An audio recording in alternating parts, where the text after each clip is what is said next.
Señorías, 2015 comienza como terminó el 2014, con el abuso reiterado y cada vez más descarado por parte del Gobierno de los decretos leyes y con el ninguneo total de este Congreso, del Parlamento. Estamos ante un nuevo decreto ley ómnibus, en este caso un totum revolutum de leyes que es imposible discutir conjuntamente y mucho menos votarlas en una sola dirección. Y eso ya es una degradación de este Congreso. Que el Gobierno abusa del decreto ley no lo decimos solo nosotros.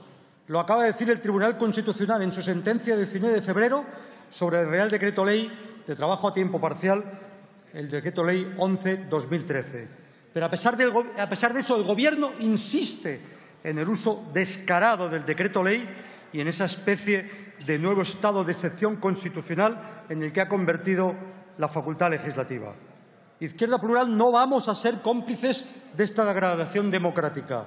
Por eso estamos en contra de la convalidación de un decreto ley que afecta a 11 materias distintas de 4 ministerios, lo que no significa que estemos en contra de todos sus contenidos. Por eso intentaré desgranar nuestra opinión en cada uno de los temas y plantearé algunas de nuestras alternativas. Primero, déjeme que le haga 2 preguntas al Gobierno. ¿Puede el Gobierno explicarnos dónde está la extraordinaria y urgente necesidad que exige la Constitución para los decretos ley? El decreto ley deja de ser extraordinario cuando se convierte en la forma habitual de legislar. ¿Dónde está el carácter extraordinario? Si es lo que hacen siempre. Y urgencia, ahí les damos la razón. Sí, señor. Lo que ustedes están aquí tiene mucha urgencia. Tanta que Izquierda Plural planteó la segunda oportunidad por primera vez en febrero de 2012 y ustedes se han negado reiteradamente a aprobar nuestras propuestas y la del resto de los grupos. Lo mismo en relación a las tasas judiciales, que durante 3 años se han impedido el acceso a la justicia de los ciudadanos por razones económicas, o a las llamadas peonadas, a las que ahora se ven obligados a darle efectos retroactivos por no haber actuado antes. Ustedes tienen un concepto muy curioso de la urgencia, señor Guindos. Cuando es urgente proteger los derechos de la ciudadanía, el PP no tiene ninguna prisa, deja pasar 3 años. En cambio, cuando la urgencia es la necesidad electoral del Partido Popular, entonces el Gobierno actúa a toda velocidad, por supuesto. Y eso sí, con el ninguneo permanente de esta Cámara. ¿Alguien me puede explicar, alguien del Grupo Popular, del Gobierno, me puede explicar si se soporta que la señora Báñez, el señor Montoro y el señor Catalá no estén aquí presentes en el debate que se discute un decreto ley que ellos han firmado? ¿Se puede tener más desprecio a la actividad de este legislativo? ¿Se puede tener más desprecio a la democracia que la que está en estos momentos haciendo el Gobierno con esta Cámara? Claro que puede haber una explicación. Quizás sea porque el ministro de Justicia no se atreve a comparecer para explicar por qué el cambio de posición del Gobierno sobre las tasas judiciales y qué ha hecho con los 612 millones de euros recaudados durante ese tiempo. Quizás sea porque la ministra de Empleo no se atreve a dar la cara para explicar por qué del regalo de 1.500 millones de euros a las empresas y sus permanentes cambios de opinión sobre la política de bonificaciones, exenciones y cuotas, que parece que baile la yenca cada vez que viene aquí a hablarnos de exenciones y bonificaciones a la Seguridad Social. Este decreto ley, señorías, tiene más de propaganda electoral que de política legislativa.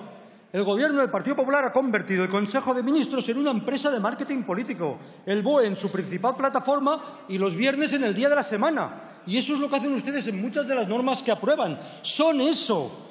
Sus decretos leyes cada vez se parecen más a esas cartas de esos restaurantes chics, donde el nombre del plato ocupa más espacio que el plato que te ponen. No ponen plato, no hay nada. Ríase, señor Guindos, pero es que están ustedes jugando con los derechos de la gente. Lo que hoy nos presentan como una segunda oportunidad es una segunda penalidad. Es verdad que en algunos aspectos avanza, pero son los mínimos. Continúa siendo un placebo y además con trampas. Durante 3 años han estado ustedes negando, como antes hizo desgraciadamente el Gobierno de Zapatero, a ofrecer solución. Y España se ha situado siendo el único país que tiene una ley digna de segunda oportunidad, junto con Hungría y junto con Bulgaria. Y cuando se deciden hacerlo, lo hacen a medias. Y no copian lo mejor, sino copian lo peor de otros países. ¿Por qué? Señor Guindos, cuando usted se lea, si es que se lee, lo entenderá. Escuche su intervención de hoy, las otras, porque usted está más obsesionado por proteger el mercado hipotecario.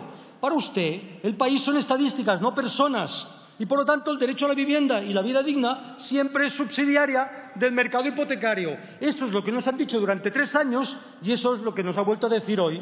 Como las cosas van mejor, vamos a ver si le damos una segunda oportunidad a las familias. Y no lo hacen. ¿De verdad se creen ese argumento que dicen ustedes de que no lo han hecho antes para evitar impagos estratégicos? Piensen un poco. Piensen, por favor, y piensen en las personas. ¿De verdad se creen que las personas dejan de pagar y ofrecen su única vivienda habitual en dación en pago por cálculos estratégicos?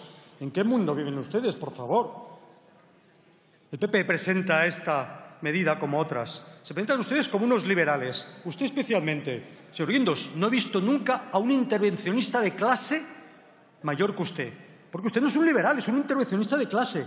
Si usted fuera liberal, hoy hubiera venido aquí copiando, por ejemplo, algunas de las legislaciones de Estados Unidos, donde tienen muy claro que cuando se conceden créditos dudosos que después no se pagan, quien asume la insolvencia, la quiebra o una parte es también el acreedor, el banco, porque así incentivan el autocontrol del sistema financiero, cosa que ustedes no, porque liberales para los beneficios, intervencionistas para las pérdidas, pero solo de los bancos, no de las personas.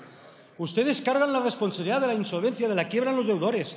Se olvidan de una cosa básica. Se trata de personas que han perdido el trabajo o pensionistas que han hecho de avalistas de sus hijos.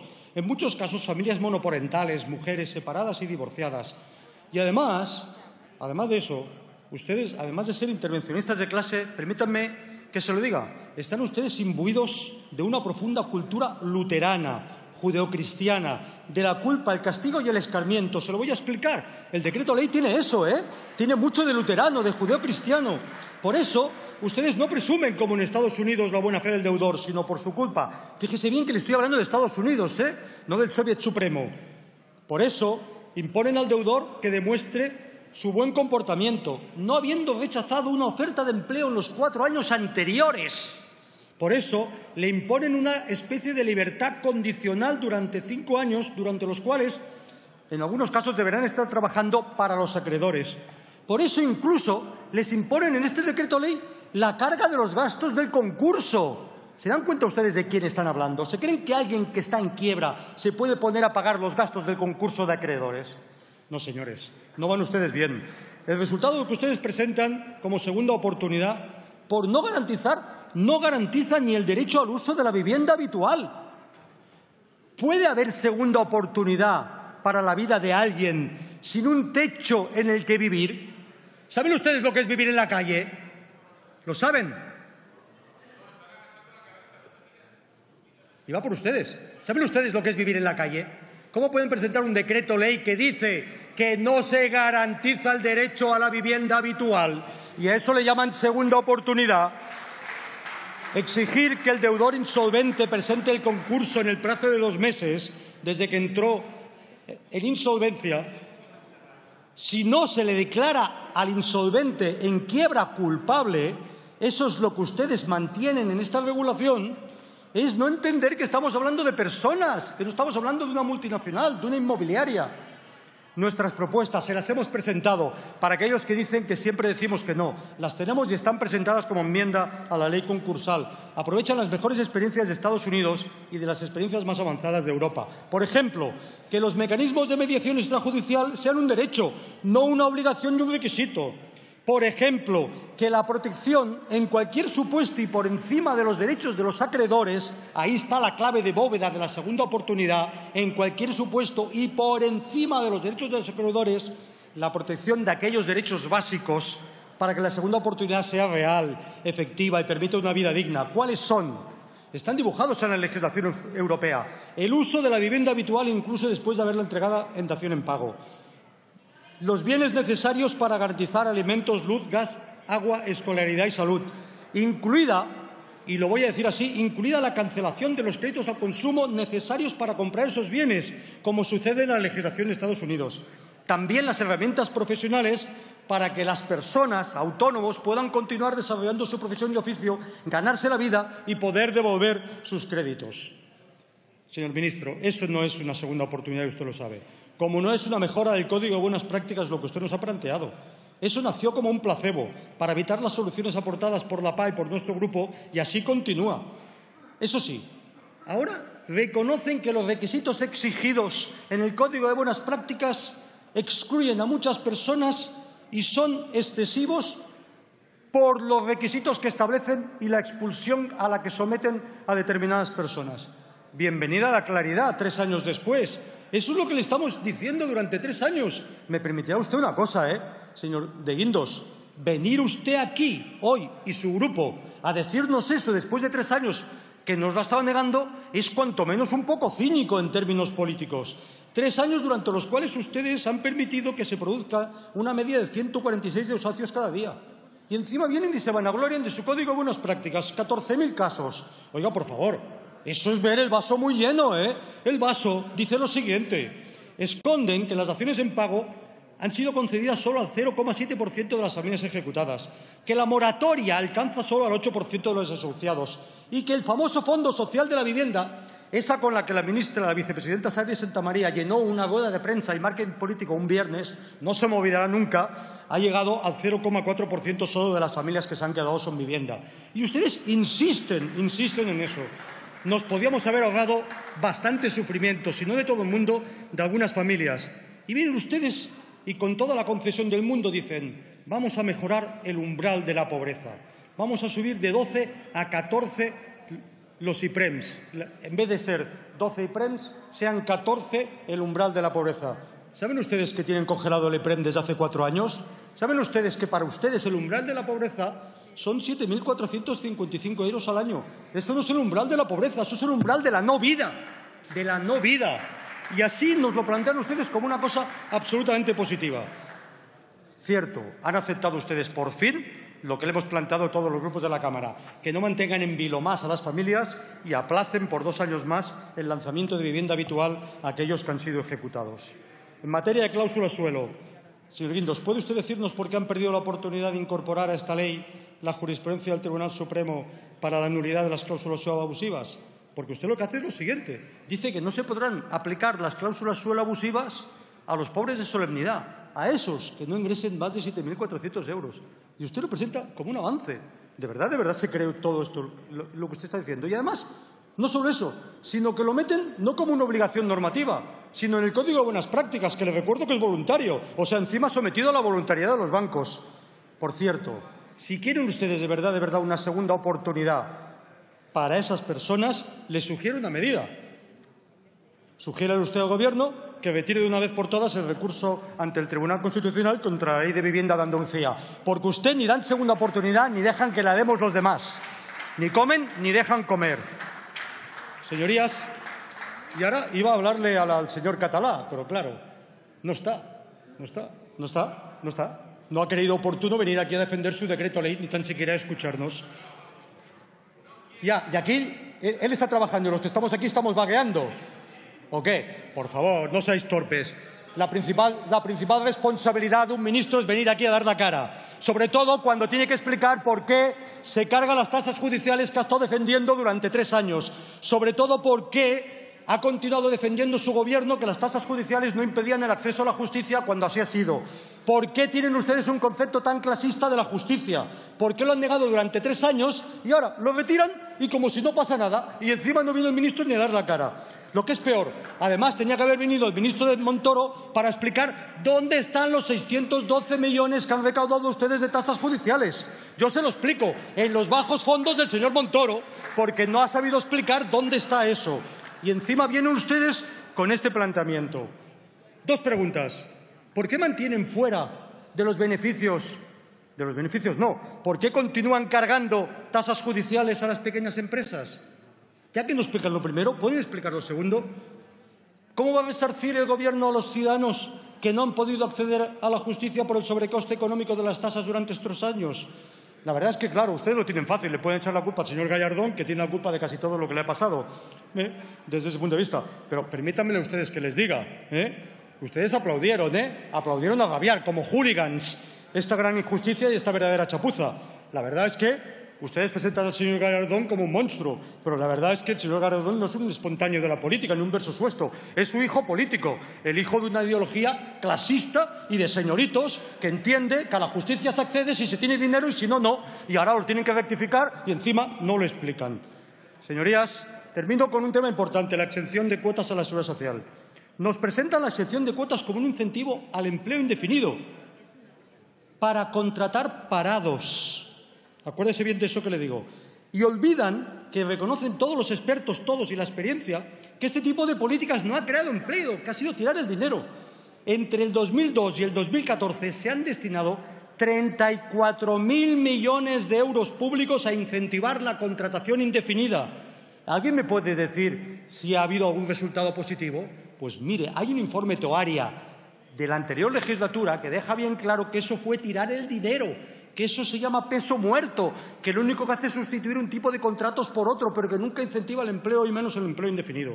Por cierto, no lo digo yo, lean ustedes el debate del 8 de marzo del 2012, cuando la señora Báñez presentó la reforma laboral y dijo exactamente eso, para justificar que retiraba las bonificaciones generalizadas y solo las mantenía para determinados tipos de contratos, dijo literalmente que la bonificación generalizada era tirar el dinero público y que era imprescindible hacer un buen uso de los recursos públicos.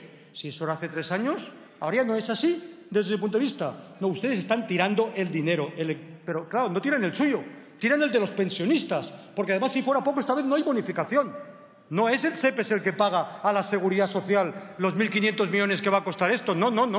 Son los pensionistas que con sus pensiones van a financiar 1.500 millones, un regalo a las empresas que no va a servir para crear empleo.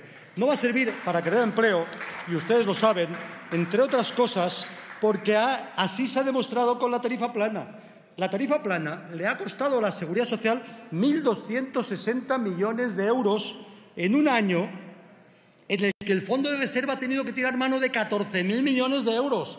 Y luego dicen que no tienen ustedes dinero para mejorar las pensiones. Señorías, además, déjenme que les diga, la exención y el diseño que ustedes han hecho no va a servir ni para permitir la contratación indefinida, ni tan siquiera para la contratación de los parados.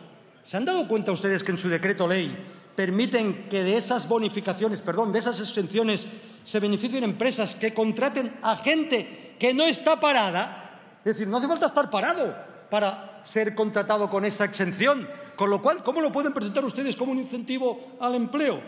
No, señorías, no es así. Su regulación, además, abre la puerta al uso fraudulento. No quiero presumir el fraude en el uso de esa exención, pero es que ustedes lo brindan en bandeja. Por ejemplo, exigen que haya incremento neto de plantilla, pero en relación a los 30 días anteriores. O sea, yo despido en julio y en septiembre vuelvo a volver a contratar. Eso sí, tiene que ser un despido que haya sido declarado judicialmente improcedente. Si es procedente, no. O sea, un despido económico, uno puede ajustar plantilla en julio y luego en septiembre contratar con exención. ¿Saben ustedes qué están haciendo con eso?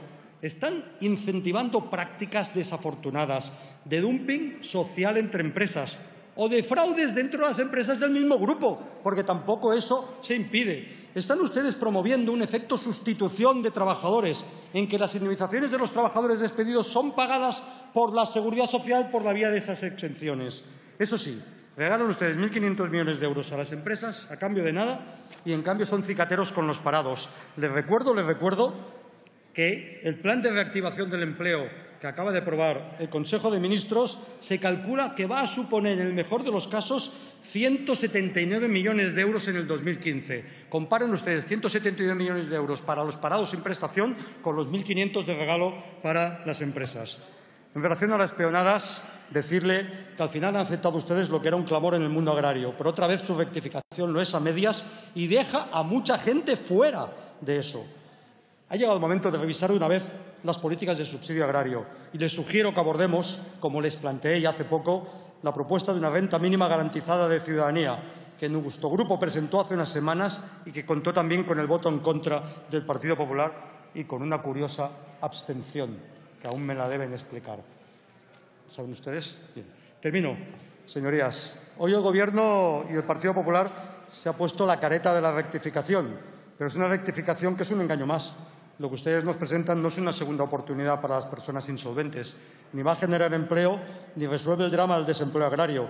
Se trata de una segunda oportunidad para que los bancos laven su cara y ustedes saben la suya. Esperemos que esta vez ni la manipulación y la propaganda masiva a los que nos estén sometidos, ni sus falsos propósitos de enmienda consigan hacer olvidar a la ciudadanía la pobreza, la desigualdad, las injusticias y el sufrimiento que han provocado con sus políticas durante 3 años. La vida digna, parece ser incompatible con un Gobierno del Partido Popular. Muchas gracias.